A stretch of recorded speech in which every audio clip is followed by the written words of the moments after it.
Hey, what's up? This is Ricardo, and in this video I'll show you how to remove the LED circuit board on a Dell Inspiron 7560. If you're looking for parts for this laptop, go to our website and use this coupon for a 5% off discount.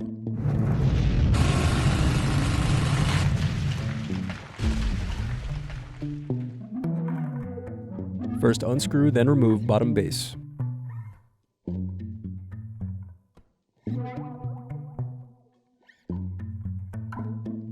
Then unscrew and remove battery. Then disconnect and remove LED circuit board. Thanks for watching.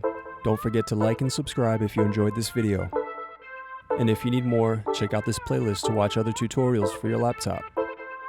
You can also click here to find parts for your laptop at partspeople.com.